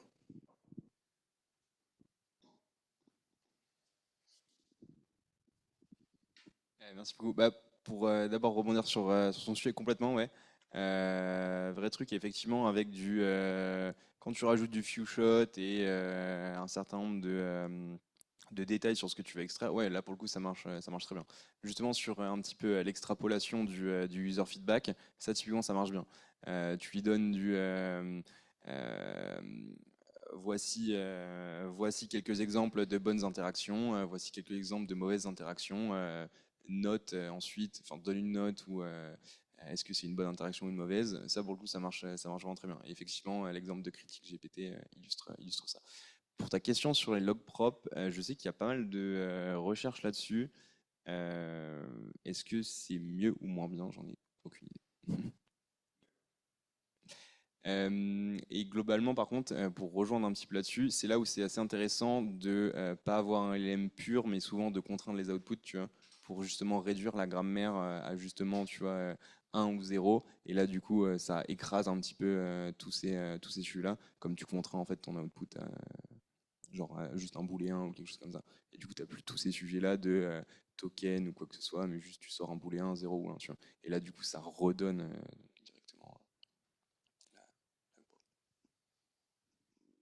Merci. Je vois que l'heure tourne, on a un deuxième speaker. Après, évidemment, je vois que même les pizzas sont arrivées, donc il y aura largement le temps, je pense, de pouvoir continuer les discussions. Si ça vous va, du coup, Muriel, le floor est le tien. Bon, bah, je vous ai préparé des grosses pizzas, c'est-à-dire beaucoup de contenu, et plus particulièrement 3 grosses pizzas. Et la première, c'est un peu un teaser d'essayer de vous faire voir le dessous du décor. Qu'est-ce que ça veut dire en fait d'essayer de gouverner, voire de réglementer l'IA et plus particulièrement, merci, ça c'est mon gouvernail pour maintenant, et plus particulièrement tout ce qui est IA générative avec un focus un peu plus sur les textes. Parce que moi, j'ai fait surtout de ça dans mon passé de chercheur que j'ai quitté il y a 3 ans pour travailler dans tout ce qui est politique publique de l'IA, à la fois innovation et réglementation. Donc ça, c'était pour ma présentation. Vous pourrez trouver plus sur Internet. Et là, je vais me focaliser dans un deuxième point un peu sur la question de l'information, et plus particulièrement de qu'est-ce que ça veut dire d'être un humain face à un LLM. Donc avec une optique un peu expérimentale. Moi, je viens des neurosciences cognitives. Donc j'essaye d'apporter à la fois à la question de l'utilisateur de la GenAI en phase de développement dans les organisations où je travaille en tant que personne qui fait le développement d'utilisation de la GenAI à l'intérieur d'applications dans des pipelines plus ou moins complexes. Et donc un focus sur l'humain, et puis après un exemple tout simple de qu'est-ce que ça veut dire augmenter l'observabilité des outputs d'un LLM ou d'un RAG ou d'une chaîne agentique. Donc déjà, je vais commencer par juste déblayer le terrain. Déblayer le terrain et pour cartographier qu'est-ce que ça veut dire gouvernance de l'IA. Et je vais essayer tout doucement de le faire rentrer dans votre tête. Ça va, si j'ai gagné ça avant la pizza, je pense que je suis vraiment la reine de la pizza. Je vais avoir droit à une pizza entière. De vous parler de gouvernance technologique. Donc en gros, comment la technologie peut aider la gouvernance. C'est un peu le thème qu'a développé Paul juste avant. Mais je vais vous montrer aussi un peu comment on réagit différentes organisations qui souhaitent réglementer ou qui veulent avoir plus d'observabilité sur ce qui se passe au niveau des droits humains plus particulièrement. Et donc, en gros, cartographier la gouvernance de l'IA, ça veut dire déjà cartographier comment les producteurs, les développeurs et la supply chain de l'IA essayent déjà de réglementer elle-même ce qu'elle fait. Donc, c'est la première étape. Et sur ça, très clairement, les organismes qui, eux, soit développent de la soft law, donc ce petit coussin d'oudiné sur lequel s'assoient après les décisions de la hard law, de la régulation qui vient après, ont besoin de visibilité. Parce que la possibilité de la gouvernance technique et technologique, et un peu la possibilité de la gouvernance tout court aussi, surtout quand on parle d'IA. Donc en gros, vous avez des ethic boards, des standards qui sont de l'industrie, des principes internationaux. Vous avez peut-être entendu parler de la résolution de l'ONU sur l'IA safe, secure et trustworthy qui est tombée il n'y a pas très longtemps, mais ça ne se range pas ici, parce que ça se range plutôt en haut, au niveau des accords qui sont, eux, comme on dit en bon français, binding, c'est-à-dire qui sont contraignants. Et donc, l'échelon, la cheville ouvrière qui fait arriver sur l'IA quelque chose, c'est cette partie qui est divisée par secteur, qui va créer des normes qui vont arriver sur l'industrie. D'accord ? Donc ça, c'est plutôt de l'influence. Ça, c'est des normes qui atterrissent vraiment dans le concret. Et qu'est-ce qui atterrit vraiment dans le concret? C'est des choses beaucoup plus notionnelles, qui sont, par exemple, les lois européennes et chinoises qui sont passées depuis 1 an sur l'IA. Et donc, moi, je travaille pour ces 2 organisations-là en tant qu'experte, mais j'ai vécu en Chine, j'ai fait de la recherche en Chine, et donc je parle chinois, et donc je me suis intéressée à ce qu'a fait la Chine. Donc, je ne vais pas vous parler de l'IA, du AI Act, parce que je pense que vous avez suivi les journaux, les diatribes, les négociations, etc. Je vais plutôt vous parler de quelque chose dont on ne parle pas, c'est-à-dire la réglementation de l'IA. Donc ça, c'était un peu pour vous donner une idée notionnelle avant de partir en Chine de qu'est-ce que ça veut dire réglementer des produits sur la base des risques au niveau européen, qu'est-ce que ça veut dire se baser sur des principes comme la non-discrimination, on en parlera à la fin avec mon exemple, les droits de l'homme, la démocratie, la règle de droit, et plutôt se baser sur tout ce qui est safety avec la résolution de l'ONU. Donc ça, c'est un peu 3 façons d'aborder le sujet, par 3 angles différents. Et donc, ça, c'est la façon dont ça atterrit après dans les standards, quelque chose d'extrêmement complexe. Ça, c'est l'état actuel des standards qui se développent en réponse à la commission qui a demandé de développer des standards sur la base du AI Act. Et donc, la Chine, qu'est-ce qu'elle a fait? Au lieu de réglementer l'IA de façon générale, elle a réglementé les algorithmes. Les algorithmes agissent dans la société, donc on va les réglementer. Et ça a permis en fait de faire des batchs de règles, de réglementation sur chaque algorithme. Et donc par exemple, ils prennent les algorithmes de recommandation, ça a un impact sur la fixation des prix des produits, ça a un impact sur, je pense, la charge de travail des Deliveroo, ça a un impact sur des tonnes de choses. Et donc on prend l'algorithme et on dit, bah, ça a un impact sur tout ça, donc nous on décide ces règles-là. Entré en vigueur en mars 2022. Après, ils se sont rendus compte des deepfakes. Donc, ils ont dit, ça s'appelle technique de synthèse profonde dans le cadre réglementaire. Et donc, ils se sont dit, bah, il faut protéger la société, il faut protéger la manipulation de la voix des personnes. Donc, on va réglementer tout ce qui est deep synthesis. Et ils ont créé un outil réglementaire, parce que c'est un peu ça la question après, quand on se pose la question de comment on va implémenter tout ça, qui est un registre central des algorithmes. Et qui est un endroit où vous devez déposer votre algorithme. Je pense que je vous ai mis aussi voilà, la petite interface graphique de quand on dépose l'algorithme. Vous devez déposer aussi vos données d'entraînement. Et c'est un registre qui est transversal à toutes les lois algorithmiques, on peut les appeler, et qui permet en fait d'avoir une banque de données centrale qui donne beaucoup de transparence. Après est arrivée et est entrée en vigueur en août de l'année dernière la loi intérim sur l'IA générative. Donc c'est intéressant qu'elle s'appelle intérim parce qu'ils se sont dit bon, on va pas faire un truc qui va tenir dans le temps, donc on fait une intérim. Et avec plein d'éléments. Désolée, le passage de Mac a fait que ma slide a un peu pris son aise. Et donc avec tous les grands sujets de la propriété intellectuelle dont vous avez entendu parler, tout est réglementé. Mais ce qui est plus important, c'est que non seulement c'est arrivé très très rapidement, parce qu'il y avait déjà le fameux registre central des algorithmes qui allait pouvoir aider à l'implémentation, mais en plus les standards sont arrivés encore plus rapidement en octobre dernier. Et c'est là que c'est très intéressant parce que la question de l'évaluation se pose évidemment au niveau des standards, c'est-à-dire qu'est-ce qu'on permet ou pas à un LLM de dire en République populaire de Chine. Et donc les standards s'appliquent aux données d'entraînement, à ce qui est généré comme contenu et à ce qui est rejeté comme question. Et de façon assez intéressante, ils décident quelles sont les méthodes pour évaluer tout ça. Donc notamment des questions, les méthodes manuelles, donc avec des personnes qui évaluent, qui sont obligées d'évaluer en amont de la sortie du LLM, parce qu'il y a des batchs de sortie de LLM tous les trimestres ou 4 trimestres. Des keywords et des modèles classificateurs qui peuvent un peu ressembler à ce que vous avez fait avec Phosphos dans la clusterisation sur des embeddings. Voilà. Et ce qui est très intéressant, c'est que du coup, on évalue 31 risques à travers 5 catégories. Et donc, on décide, par exemple, quelles sont les valeurs socialistes fondamentales, qu'est-ce que c'est la discrimination, qu'est-ce qui est commercialement légal, qu'est-ce qui va remettre en question l'équilibre de la société à la fois économique, sociale, politique, etc. Et on décide que ça c'est possible et ça c'est possible. Et surtout, en fait, ce qui est très intéressant, c'est qu'il y a des pourcentages d'erreurs. Donc, par exemple, juste ici, on a droit à maximum rejeter 5% des questions sur un benchmark qui a été certifié et qui est établi et qui est mis à jour très souvent sur la foi, l'immigration, la culture, le folklore, etc. Je vous montre ça parce que, en gros, quand on est une entreprise et qu'on va avoir une bonne customer satisfaction rate, on évalue tout ça sur les produits. Sauf que là, c'est fait à l'échelle de la société.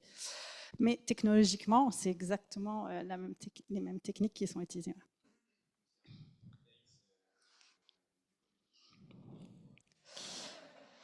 Oui, enfin, de la version 2.4 vers 2.0 ou enfin 3.0, en effet.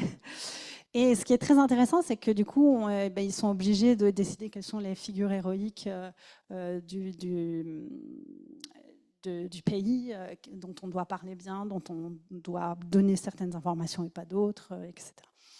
Et donc, ce qui est très intéressant, c'est que quand on est dans le manuel et qu'on fait une évaluation sur 4000 items, donc on prend 4000 items au hasard d'un LLM, on doit avoir 96% qui est acceptable d'un rating humain. Alors, en sachant que, je ne sais pas si vous avez jamais fait de la notation humaine en NLP, mais le pourcentage d'accord entre les personnes, même avec 4 workshops avant, est quand même, ça donne une grosse variabilité. Donc, arriver à 96% d'acceptabilité avec un rating humain, vous avez intérêt à bien entraîner vos humains avant. Et après, donc, avoir droit à 10 000 items qui sont hors la loi, entre guillemets, en dehors des standards, dans le training dataset sur la base de keywords, ce qui n'est pas beaucoup. Hein. Et après, dans le classifier model, c'est un peu plus compliqué. J'ai fait un résumé, mais c'est un peu plus détaillé que ça. Donc, ce qui est intéressant, c'est que la gouvernance technologique, ici, prend une forme de standard. Donc, il y a un oui et un non à la fin. À la fin, c'est booléen. Avant, c'est des probas. Après, c'est booléen. Qui est très avancé. Et puis après, sur les benchmarks, on a droit à 50 questions un peu en dehors des clous, 20 questions en dehors des clous, 20 questions selon les typologies. Donc voilà, vous voyez qu'il y a un peu plus de variabilité sur les valeurs socialistes fondamentales. Donc ça, c'est pour vous donner un peu une idée de ce que c'est la gouvernance technologique et comment ça peut s'implémenter à l'évaluation des contenus d'une IA générative à l'échelle d'un pays et d'une réglementation établie avec un registre centralisé algorithmique. Donc, la Silicon Valley a suivi, a emboîté les pas en créant une dernière strate au Modern AI Stack en ajoutant un layer d'observabilité. Et donc, c'est par ce layer d'observabilité, c'est le développement de ce layer d'observabilité qui est un peu au cœur de plein de discussions sur l'évaluation de l'impact de l'intelligence artificielle, notamment l'intelligence artificielle générative, à travers différentes institutions, et notamment sur tout ce qui est impact sur les droits humains et la démocratie, et un peu moins la règle de droit pour l'instant, mais peut-être ça arrivera. Donc, je voulais vous dire, donc, les policymakers, comment ils voient la chose. Au tout début, c'est la page blanche. dans le meilleur des cas. Sinon, avant, c'est un peu le recyclage d'anciennes méthodes de gouvernance pour voir si elles peuvent s'appliquer ou pas à l'IA. On est un peu en train de sortir de ce modèle-là actuellement. Donc mais surtout, au début, ça a été l'écoute. C'est ce qu'on appelle la comitologie, créer des comités d'experts pour entendre ce qu'ils ont à dire sur différents sujets, différentes questions, différentes problématiques sociales qui peuvent émerger. Notamment, les premières questions ont été questions de désinformation et les questions aussi de remplacement de la masse salariale. Parce que automatiser des tâches comme le langage, c'est automatiser une tâche cognitive. Et donc, c'est transformer tout simplement quelque chose qui était fait par de la force de travail, par de l'infrastructure, du cloud, du computing, des puces et du logiciel.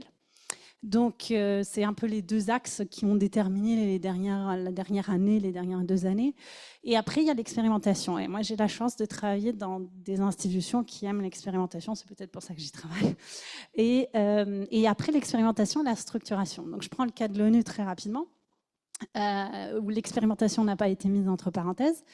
Et la première partie a été de comitologie, notamment tous les ans à l'ONU, tous les CIO de toutes les organisations des Nations Unies se réunissent, enfin 2 fois par an, dans un Digital Technology Network. Et c'est comme ça que j'ai commencé à comprendre ce qu'ils vivaient en termes de tracade, d'implémentation et de use case de GenAI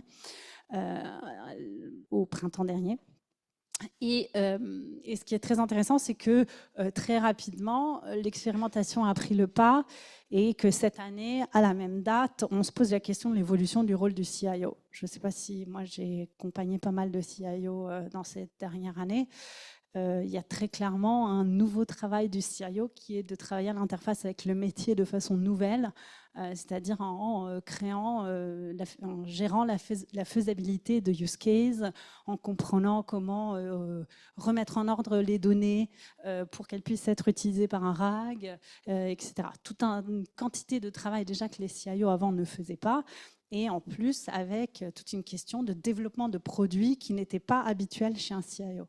Et donc, de façon assez éclairée, cette année, c'était The Evolving Role of CIOs. Qu'est-ce que fait le CIO quand il y a du low-code et no-code, etc., etc.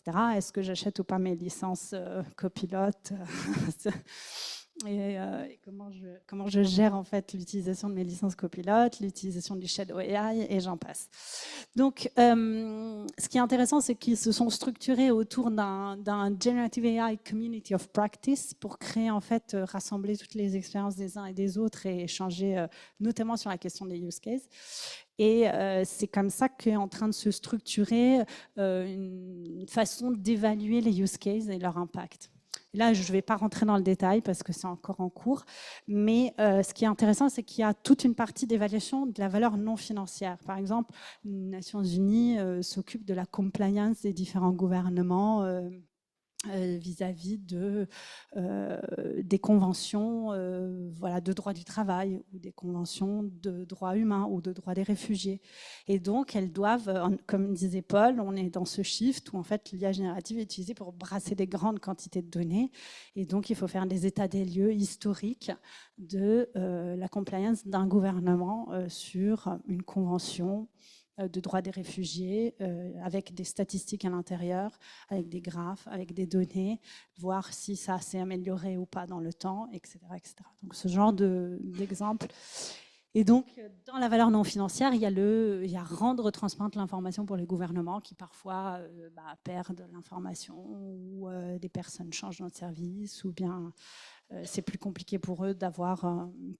Et donc, par exemple, tous ces exemples sont des exemples où, en fait, l'IA générative n'est pas utilisée, sa valeur n'est pas simplement le use case pour la personne qui développe, mais c'est tous les bénéfices que ventiler de l'information de façon efficace, comme peut le faire un RAG, va cross-féconder tout plein d'autres situations. Et donc, c'est important, je pense, quand on fait un use case aussi, de penser à tous ces aspects-là qui peuvent avoir des bénéfices à grande échelle. Parce que l'IA, c'est développer quelque chose, pas que pour un utilisateur, mais développer quelque chose à l'échelle. Donc, c'est gérer de l'information à l'échelle. Par exemple, on en parlera pour la désinformation. Voilà, donc ça, c'est un exemple concret d'un outil développé à l'Organisation mondiale du travail et au Training Center de l'Organisation mondiale du travail. Vous pourrez me poser des questions plus tard. Et donc, une fois que ça structure, ça ressemble à ça. Ça aussi, c'est en cours. Et pour le personne qui n'est pas rompue, on a des tentatives de trouver, si vous voulez, ça c'est le CERN de l'AI. C'est un peu en raccourci. J'imagine que vous aurez entendu parler par rapport au AI Safety qu'il fallait développer un consensus scientifique. Donc en fait ici, c'est les instruments institutionnels qui peuvent permettre de faire ce que la Chine a fait avec tous les standards que je vous ai montrés. Voilà. Mais disons que à l'intérieur de tout ça, la technologie peut répondre à quelque chose très précise de cette gouvernance. Et donc, si vous voulez, un peu mon travail, c'est de dire où est-ce qu'on peut avoir une réponse technologique à la gouvernance de l'IA. Et donc, par exemple, les sandbox, c'est une réponse technologique, ou bien les inspections et les audits, ça peut être une réponse technologique, comme le fait Phosphos, ou encore trouver des façons de mesurer, par des mesures computationnelles, l'inclusion des inputs. Et ça sera mon exemple de la fin. Je continue sur le teaser parce que je dois absolument capter votre attention avant la pizza. Donc, si vous voulez, de façon un peu plus simple, c'est un peu la slide quadripartite de Paul, mais en version verbose policy making. Donc, on a autour peut-être un axe en plus, la question de l'IA responsable, mais qui est en fait implicite dans toute la présentation de Paul. La question de la compliance réglementaire, s'il y a besoin de log, si on est dans des cas au risque. Mais surtout, en fait, la question de l'expérience utilisateur, qui a déjà été pas mal abordée, à laquelle j'ajouterais aussi le fait que quand ça bug, peut-être qu'il ne faut pas faire du change management, mais il faut se poser la question si on a posé la bonne question par rapport à l'utilisateur. J'ai un peu ce tropisme qui me vient des sciences cognitives de me dire que probablement l'utilisateur, son ergonomie, c'est bien ce qu'on peut travailler avec l'IA générative. Et donc, typiquement, si on a un ciseau et qui fait mal à la main, on va modifier le ciseau, on ne va pas apprendre à la personne à le prendre différemment. Si on a un outil intéressant comme un LLM devant soi avec plein de possibilités d'être modifié, trituré, une chaîne RAG qui peut être complexifiée, voire une chaîne asymptotique et tout ça. Donc, c'est pour vous dire que mon dernier point, c'était ici que dans la partie IA responsable, il n'y a pas seulement les questions de compliance réglementaire, mais il y a aussi la question de l'impact sur les droits de l'homme. Et peut-être ça, c'est une partie que je peux ajouter à ma présentation. Je suis co-rapporteur dans une commission qui essaie de faire en sorte de cartographier quels pourraient être les impacts sur la liberté d'expression de l'utilisation d'outils d'IA générative. Normalement, la standardisation des outputs, le changement d'opinion, parce qu'à l'intérieur du droit de la liberté d'expression, il y a aussi la liberté d'être entendu. Donc, tous les effets qui peuvent impacter, par exemple, le fait que les outputs générés par l'IA générative sont beaucoup plus alléchants et attrayants sur une grande plateforme gérée par un algorithme de social networks que ceux qui sont modifiés par un humain à la fin. Donc tout ça, c'est des questions empiriques en fait qu'il faut se poser pour savoir qu'est-ce que ça veut dire standardiser, même linguistiquement, les phrases quand on est en train d'interagir avec un outil qui en fait transforme le langage en statistique. C'est ce qu'essayent de faire plusieurs institutions. Ici, il y en a quelques-unes qui sont les premières et les pionnières, qui ne sont pas encore allées vers la gouvernance technologique, surtout pas algorithmique, la gouvernance technologique. Peut-être un peu plus l'Institut Alan Turing est en train de travailler là-dessus. Mais en gros, ils essayent d'évaluer l'impact sur les droits fondamentaux à travers des audits de ces impacts. Et donc, ça veut dire, en fait, créer ce dont parlait Paul à la fin de son intervention, des métriques complexes qui vont pouvoir nous dire comment je vais pouvoir dire que ça a un impact sur la liberté d'expression des utilisateurs. comment je vais pouvoir dire que ça a un impact sur la démocratie. Ça veut dire quelles questions je vais poser, au-delà des questions sur les élections, évidemment, qui ont été posées tout au long des élections européennes par deux entreprises très intéressantes. Si vous voulez me poser des questions là-dessus, après, on en discutera. Mais c'est intéressant, par exemple, de voir des tests de proportionnalité, qui est une terminologie légale, mais qui essaye de créer les proportions du monde réel à l'intérieur d'un LLM, par exemple. C'est pas sûr que ça soit juste, au passage, mais en tout cas, il y a toute une ligne de testing qui va dans ce sens-là. Donc moi, ce que je voulais vous dire, c'est que pour l'espace informationnel, ce qui se passe, c'est que quand on a une hyper-personnalisation des contenus, on n'est plus dans une situation où on a un espace informationnel partagé, donc où il y a un émetteur d'informations, après elle se décline de plusieurs façons et elle arrive d'une certaine façon à une multiplicité de personnes, mais on est dans une situation où l'espace n'existe plus. Et il y a juste le one-to-one avec la personne qui réceptionne l'information. Et ça, en fait, c'est un changement de paradigme fondamental parce que ça permet beaucoup moins de pluralisme. Parce que néanmoins, on peut entendre les choses de façon différente. Elles peuvent être modulées de façon différente à travers les différents émetteurs intermédiaires, etc. Donc, on est dans une situation où, en fait, s'intéresser à comment l'individu, d'un point de vue même cognitif, accède à l'information, réagit à l'information qui est gérée automatiquement, est fondamental pour comprendre qu'est-ce qui est en train de se passer dans l'espace informationnel. Et notamment, comment on peut faire un bon RAG informationnel, qui est en fait ce qu'essaye tout le monde de faire dans les entreprises avec du knowledge management et aussi dans les médias. Donc, ce qui est important du coup, c'est de tester la perception de l'humain et des générations automatiques, se poser la question de l'influence sur l'humain des tâches de coécriture, par exemple, et modéliser un peu qu'est-ce que ça veut dire la désinformation. Donc, je ne vais pas vous faire un cours de modélisation mathématique de la désinformation, je vais juste vous montrer une vidéo avec une toute petite explication. Mais c'est quand même très intéressant et ça mérite que plus de personnes s'y dédient, s'il y a des volontaires dans la salle. Donc, ce que vous avez comme possibilité, c'est un peu en très bref la pipeline du RAG. Ce que vous avez comme possibilité de gouvernance dans une pipeline du RAG, ça se situe à plusieurs endroits, il y en a beaucoup plus, notamment dans la partie évaluation et traçage, mais je vais y arriver à la toute fin. En gros, ce que vous avez, c'est que vous avez d'abord la possibilité d'avoir du traçage des données qui rentrent. J'ai mis plusieurs sources au hasard, qui sont un peu les sources que les journalistes consultent. Donc vous avez toute la question de comment vous allez de façon pertinente faire en sorte qu'il n'y ait pas de déformation entre ici et ici. Parce qu'en fait, c'est ici que vous allez indexer vos données et c'est ici que vous allez pouvoir encoder quelle donnée a été prise par votre RAG pour répondre à votre question. Et donc ici, il y a la traçabilité de la source et le pluralisme qui se joue. Évidemment, le pluralisme se joue aussi ici. Et très probablement, la traçabilité de la source peut donner aussi un partage de la valeur qui est un gros sujet à l'intérieur du monde des médias lié à la propriété intellectuelle. Et si vous voulez un détail de ça, c'est dans les états généraux de l'information. J'ai été auditionnée, j'ai parlé de ça. Après, ici, il y a toute la question de qu'est-ce que ça veut dire, c'est maintenir le pluralisme quand on est en train de faire un ranking pour trouver la solution la meilleure. Donc là, il y a des métriques qui vont dans ce sens-là. Et puis ici, il y a toute la question du contrôle éditorial, de qu'est-ce qu'on veut comme output de génération, un peu moins sur la partie retrieval, plus sur la partie génération. Et puis ici, il y a toute la partie surfaçage des sources, importance du surfaçage des sources, toujours la question de la pluralité et de l'évaluation.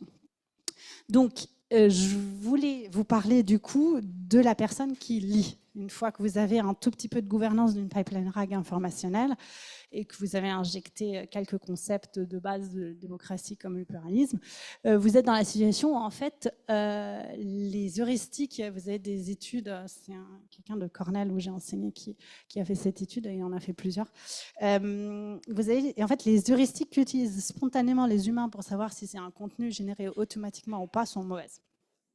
En gros, spontanément, ces personnes, déjà en 2022, donc ils étaient moins habitués à l'IA générative, avaient des heuristiques comme il parle à la première personne, il parle de sa famille, donc c'est pas un LLM. Donc, c'est très important de comprendre en fait comment les gens accèdent à l'information et comment ils jugent la source de l'information, si c'est généré automatiquement ou pas. Ah, bah, malheureusement, il y a un peu de couleur qui est partie, mais c'est pas grave. Donc, en gros, vous avez les contractions langagières. Ça peut pas être une machine si ça utilise des don'ts, des wants, etc. Et ce qui est très intéressant, c'est qu'ils ont réentraîné. Ils ont fait un fine-tuning du GPT-2. Le fine-tuning, je pense qu'ils l'ont fait sur GPT-2, pour voir d'utiliser ces heuristiques qui étaient mauvaises, pour renforcer l'IA à utiliser les mauvaises heuristiques et pour leurrer encore plus les personnes, et ça marche très très bien. J'ai toutes ces... vous pouvez accéder dans les états généraux aux sources de ces études aussi. Il y a une fiche technique IA générative, je pense. Et après, l'autre chose qui est très intéressante, et peut-être ça intéresse la personne qui parlait des fiches produits, c'est que les fiches produits sont beaucoup plus satisfaisantes, donnent une impression. Les personnes qui achètent des produits avec une fiche produit générée par de l'IA et en plus finalisée par l'IA plus que finalisée par l'humain, ont un intérêt et une satisfaction plus grande pour le produit et pour le contenu de la fiche, les deux. Donc ça, c'est très intéressant parce que ça montre en fait que si c'est finalisé par l'humain, c'est quand même moins bien que si c'est finalisé par l'IA. Donc il pourrait y avoir des causes cognitives à tout ça. Il y a des projets de recherche qui se lancent sur le sujet de savoir si est-ce que c'est facile à traiter parce que c'est statistiquement plus probable ou pas. Et donc troisième constat, c'est que en fait, on préfère la désinformation générée par l'IA par rapport à la désinformation générée par l'humain. C'est en très très bref parce que je veux maintenir un peu de timing. Et ce qui est très intéressant, c'est que je cite que des études qui sont faites sur une quantité suffisante d'humains, parce que si on prend 30 personnes, c'est vraiment pas significatif avec les différences comportementales qu'il y a entre les personnes et surtout la mesure faite à distance et tout ça. Donc, vous prenez 10 vrais tweets. En anglais, ils appellent ça organic tweet. Je trouve ça drôle qu'ils utilisent les tweets bio. C'est vrai, hein, on est humain, donc on est bio. Et les 10 faux tweets qui sont, dans le cas violé de la désinformation, dans le cas violé de l'information factuelle. Et vous vous retrouvez en fait que les artificiels, qu'ils soient factuels ou désinformatifs, sont plus crédibles que les bio, qu'ils soient factuels ou désinformatifs. Et l'autre chose qui est intéressante, c'est qu'ils mettent en avant qu'il y a un 3% en fait, en moins de chances d'identifier un tweet généré par une IA qui contient de la désinformation. C'est un petit pourcentage. Les marges de l'erreur tiennent le coup un peu statistiquement, sinon ils n'auraient pas publié dans Science. Mais ce qui est important, c'est de se rendre compte de cet ordre de grandeur.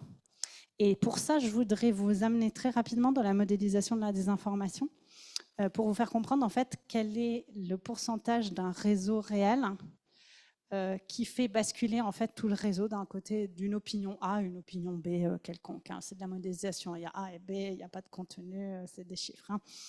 Hein. Et donc pour ça, il y a cet article qui est sorti l'année dernière, qui a décidé de prendre un vrai réseau social avec des vraies relations, donc des situations réelles de relations, qui n'est pas simplement quelque chose de produit mathématiquement, en Asie avec 7624 nodes.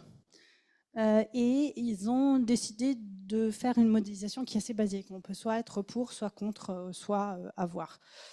Et je vous montre très rapidement le nombre d'itérations sur le nombre d'échanges entre différents nodes. Et au fur et à mesure du nombre d'itérations, vous allez voir ici apparaître... Attendez, peut-être je vais faire... Voilà. Apparaître, là, tout le monde est d'accord avec B. D'accord. Et au fur et à mesure des itérations, vous allez voir à quel moment, en fait, il y a un tipping point, ça s'appelle un moment où ça plonge et tout le réseau est d'accord avec A. D'accord. Et donc, pardon, la petite modélisation est comme suit. Vous commencez avec tout le monde d'accord avec B, en bleu. Plutôt doucement, vous avez des itérations, des interactions. Hein. Les indécis, c'est les jaunes. Ceux qui basculent vers A, qui pourrait être la désinformation si on veut, sont les rouges. Au fur et à mesure, c'est le pourcentage de personnes qui sont engagées ici avec la désinformation.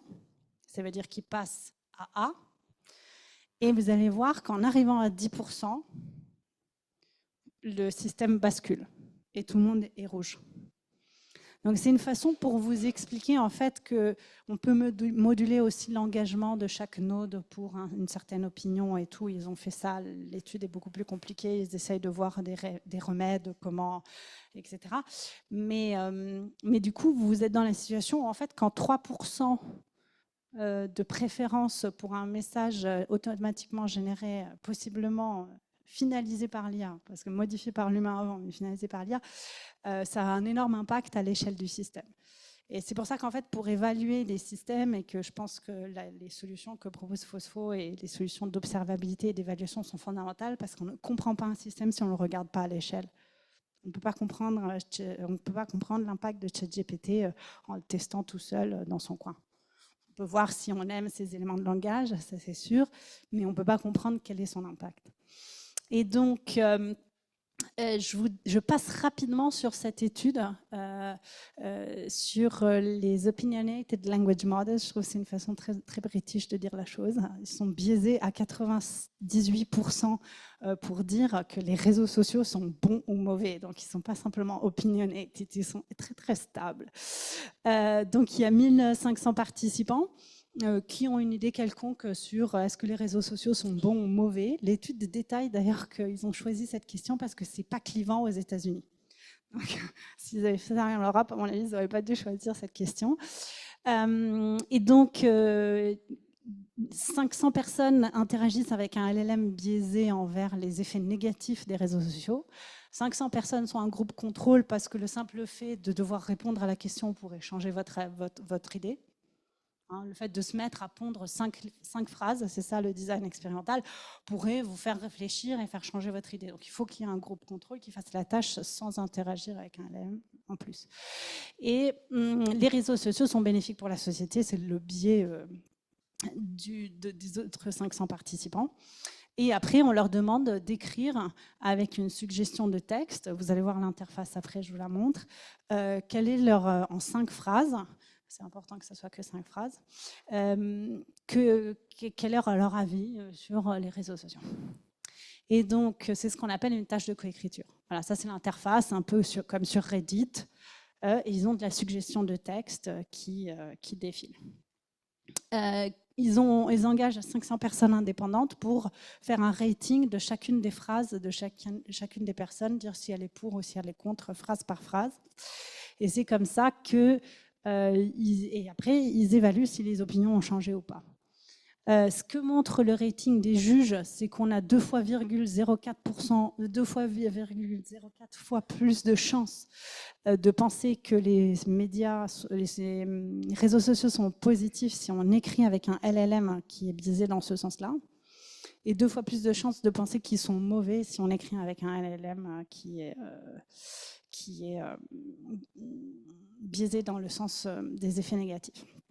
Après, ils ont mesuré l'impact sur les opinions et l'opinion du LLM décolore sur l'opinion de la personne.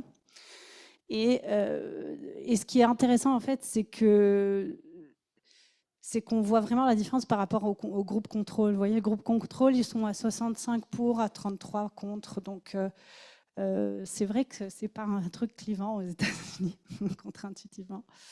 Et l'autre chose qui est importante aussi, c'est qu'en fait, il y a beaucoup de gens qui n'ont pas utilisé les suggestions du LLM.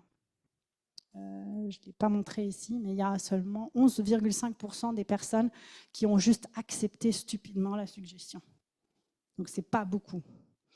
63% à rédiger elle-même. Et l'autre chose qui est intéressante, c'est qu'on a très peu de chance, on dit toujours le sens critique, c'est important le sens critique, mais en fait on a très peu de chance de rendre compte que le LLM suggère que des choses positives à 96% en tant qu'utilisateur sur 5 phrases. Après peut-être si on l'utilise un mois, on saura. Et donc c'est le nombre de personnes qui se sont rendues compte, is the suggestion balanced and reasonable? eh ben, quand le modèle allait dans votre sens, évidemment, vous répondez oui, mais quand le modèle vous contredit, vous vous rendez compte que, en effet, il n'y a pas de balance, mais quand l'opinion de la personne est neutre, en fait, on ne se rend pas compte qu'il est biaisé. Et donc ça, c'est encore une approche expérimentale pour se rendre compte de l'impact que ça peut avoir sur l'information. Et ça, c'est quelque chose qui peut aussi être implémenté de façon un peu plus sophistiquée avec des batchs de testeurs, après, dans une pipeline d'évaluation standard. Je vous laisse regarder ce qui est sorti dans les 2 dernières semaines sur la réduction des théories complotistes chez les utilisateurs d'un LLM. En fait, le concept qui est sorti de l'étude que je viens de vous dire sur les réseaux sociaux, est-ce qu'ils sont positifs ou pas, c'est un concept qui a été appelé persuasion latente. Parce que c'est une persuasion qui est juste latente, on ne s'en rend pas compte. Et elle n'est pas liée à la volonté du LLM de vous persuader. Donc, en effet, on peut réduire de façon assez significative, 20% des conspirationnistes qui ont participé à l'étude ont été retournés du côté non conspirationniste par un LLM, avec des raisonnements logiques, sans flatterie, sans sycophantie, comme on l'appelle. Et après, il y a aussi la question de se rendre compte qu'en fait, il y a des fausses mémoires qui se reconstruisent. Donc, quand on décrit une scène de crime et que c'est un LLM qui vous pose des questions, la question qui est posée va induire plus de fausses mémoires que la question que pose quelqu'un qui, de façon générale, vous pose des questions au commissariat. Donc, si vous voulez, on est dans une situation où la protection de l'opinion des personnes à l'interface avec de la génération automatique de contenu est une question expérimentale qu'il faut poser dans les 2 sens, comme tout objet technologique qui a plusieurs utilisations. Je voulais vous parler d'un exemple concret. Et l'exemple concret est parti d'une étude de l'Université de Californie de l'année dernière qui mettait en avant que les lettres de recommandation avec des noms féminins avaient des caractéristiques différentes par rapport aux lettres de recommandation avec des noms masculins. Et donc, c'est un article qui n'a pas été beaucoup vulgarisé, et qui est très intéressant parce qu'ils utilisent des métriques de NLP standard, comme odds ratio pour calculer la différence lexicale dans un corpus, des choses comme ça. Et donc, sans surprise, évidemment, les adjectifs féminins de ChatGPT sont beaucoup plus passifs, moins actifs, les femmes sont moins des rôles modèles, mais tout ça, c'est assez connu, je veux dire, c'est pas une grande nouveauté. Mais là où c'est très intéressant, et c'est quelque chose que l'utilisateur ne peut rarement se rendre compte, à moins qu'il ait fait une thèse sur la syntaxe dans le cerveau, je parle de moi, et il dit, en fait, en gros, c'est pas seulement l'agentivité, combien les verbes sont dynamiques pour les hommes et combien les verbes ne sont pas dynamiques, chose qu'on ne peut pas forcément toujours se rendre compte, mais quand même un peu. Mais ils sont arrivés à, ça c'est les solutions des biais lexicaux toutes simples, ils sont arrivés à trouver en fait des différences stylistiques de niveau de la syntaxe. En gros, les tournures de phrases des lettres de recommandation, ils en ont généré beaucoup, des lettres de recommandation pour Joseph, sont plus complexes et d'un registre plus élevé que les tournures de phrases pour Kelly, en résumant. Donc c'est très intéressant en fait de se rendre compte que vu qu'il y a une façon de mesurer la différence stylistique entre 2 extraits, c'est aussi possible, évidemment, avec des questions de latence, on passe, passer en production, la latence, pour avoir un filtrage pour le registre stylistique de 2 productions d'un LLM. Enfin, voilà, c'est plutôt pour des phases de testing avant que pour des phrases en production. Mais on peut transformer ça, en fait, en des mesures pour implémenter les principes de non-discrimination qui sont dans la Charte des droits de l'homme, par exemple. Et ça peut aller aussi vers le fait que les Afro-Américains n'ont pas que des verbes qui sont du registre sémantique de la manualité, mais qui sont aussi des cadres supérieurs. Donc en fait, on peut utiliser ces mesures qui sont des métriques lexicales dans le cas des Afro-Américains ou stylistiques, syntaxiques dans le cas des lettres de recommandation et du biais de genre, pour avoir des métriques, pour évaluer en fait combien, on parle bien des héros de la patrie, et combien on respecte un certain nombre de principes qui sont structurants pour notre société. Voilà, donc je finis sur cet exemple. Et on est en train d'essayer de simplifier cette mesure pour qu'elle soit implémentable un peu plus rapidement à l'intérieur d'un outil d'observabilité. Voilà. Merci de votre écoute.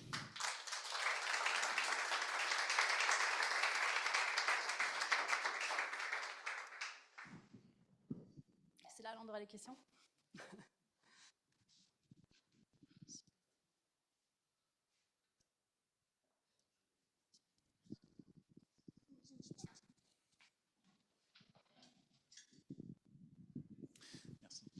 Bonsoir, merci pour votre présentation. La question portait sur le registre central chinois pour les algorithmes. Est-ce qu'il s'applique uniquement pour les algorithmes produits par des entreprises chinoises ou pour toute entreprise souhaitant déployer son algorithme en Chine sur son marché? Merci.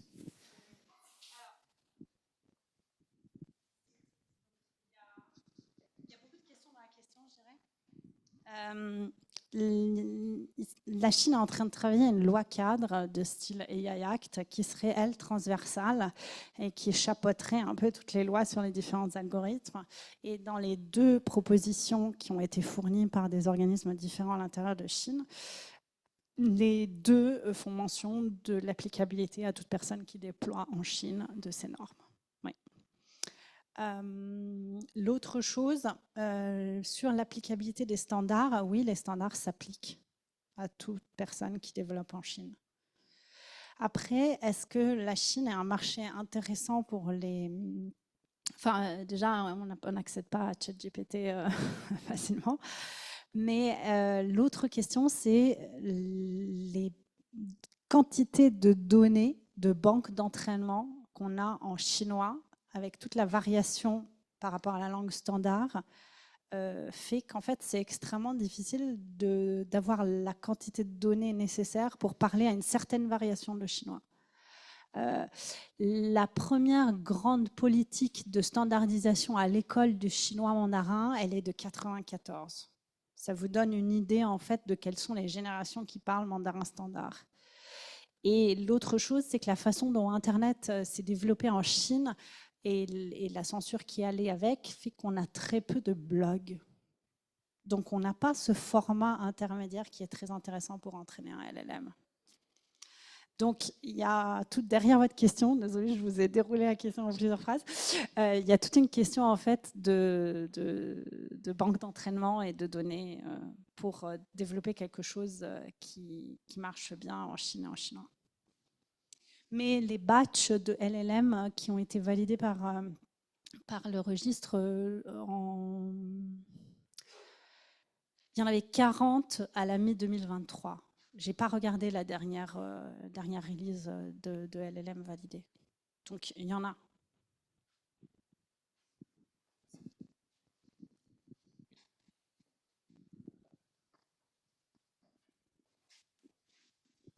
Merci pour la présentation.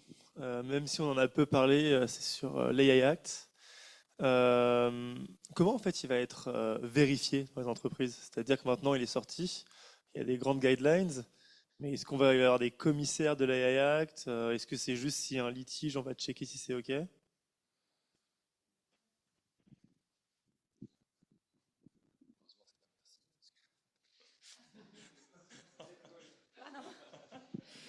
Alors, donc, nous, on a... l'AI Act arrive après le RGPD. Et le RGPD avait un modus operandi ou une gouvernance, si vous voulez, avec la présence de DPO dans les infrastructures, donc de Data Protection Officers. Le AI Act ne requiert pas l'existence de cet échelon à l'intérieur de l'entreprise. Et en plus, il a la particularité de ne pas demander beaucoup d'interprétation du texte aux autorités nationales qui sont censées implémenter dans les États membres supervisées comme les CNIL européennes. Donc l'interprétation du Act se fait à l'intérieur de la commission dans une unité qui s'appelle AI Office, qui vient d'être créée il y a quelques mois, et qui sera en charge. Et à l'intérieur du AI Office, il y a plusieurs branches, il y a plusieurs sub-unités. Et il y en a notamment une qui est en charge, la A3, de l'évaluation et du testing des LLM. Si vous voulez candidater, ils cherchent des data scientists de qualité. Et donc, il faudra faire du bon travail en A3.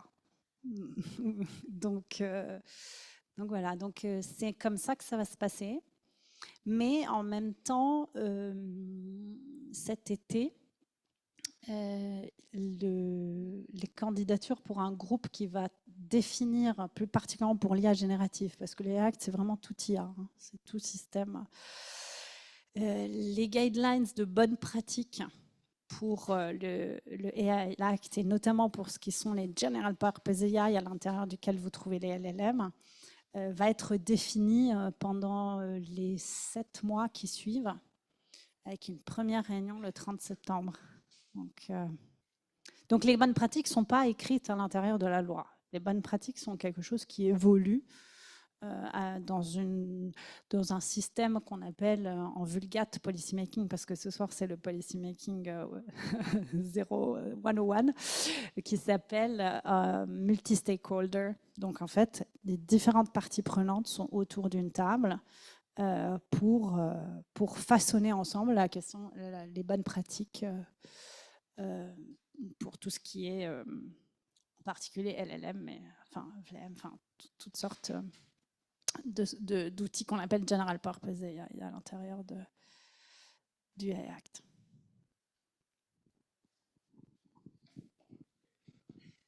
Dans la vérification notamment des outputs et de tout ce qui est produit par l'LM, il y a beaucoup de vérification que ces outputs sont conformes à un certain nombre de guidelines. Est-ce que dans tout ce que tu as vu en Chine, en Europe, aux États-Unis, etc., sur les sujets d'audit, il y a aussi des questions d'explicabilité, à savoir comment on arrive à un tel output, pourquoi, en termes de transparence de fonctionnement, etc. Pour l'instant, le policymaker a accepté l'idée de la black box. Depuis la publication en mai, si je ne me trompe pas, le 21 mai ou le 23 mai, du Dictionary Learning de Claude qui est sorti sur le 70 milliards.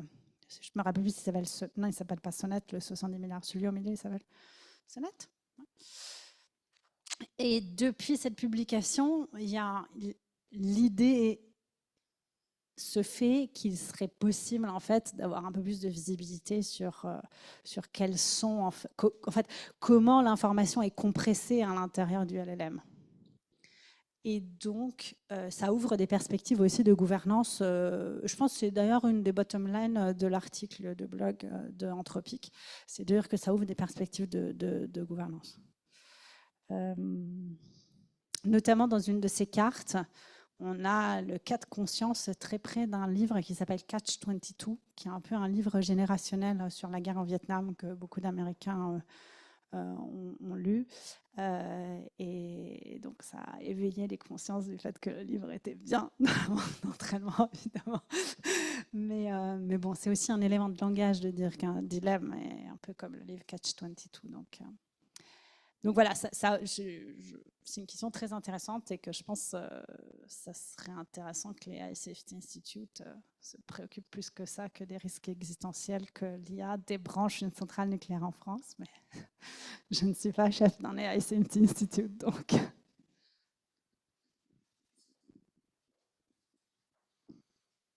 Est-ce qu'il y a d'autres questions? Ouais. Merci beaucoup pour la présentation. Est-ce que, alors tout de suite peut-être pas, mais est-ce qu'à terme, il n'y a pas un risque à ce que les LLM puissent détecter, enfin contourner toutes les mesures qu'on essaye de mettre en place en détectant que justement, ils sont en situation d'audit, entre guillemets. Pour faire l'analogie, je pense typiquement au scandale de Volkswagen avec des systèmes qui étaient capables de détecter qu'ils étaient contrôlés. Donc est-ce que le LLM pourrait lui-même aussi apprendre à contourner justement tout ce qu'on essaye de mettre en place pour les contrôler?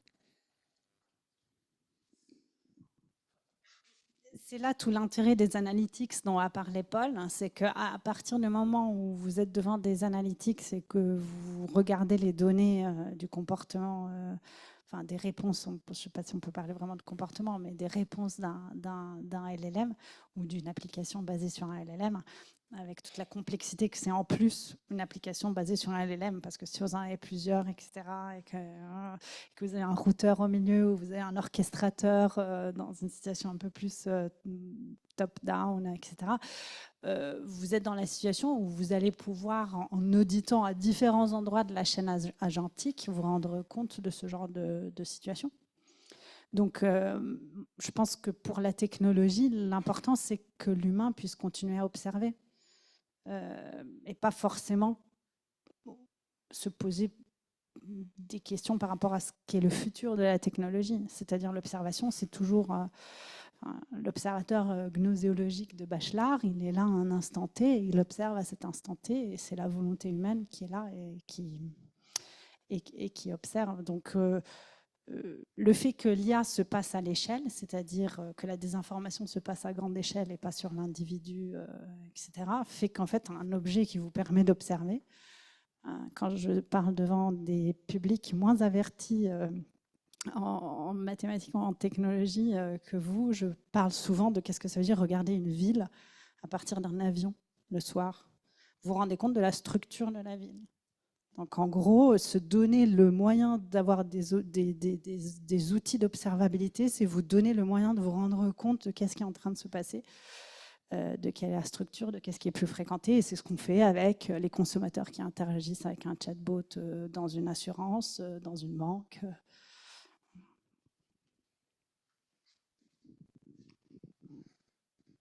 Une question? Tout le monde attend la pizza. Bah, merci beaucoup, merci à tous d'avoir entendu, merci à nos intervenants. C'était extrêmement riche. Et merci de l'invitation.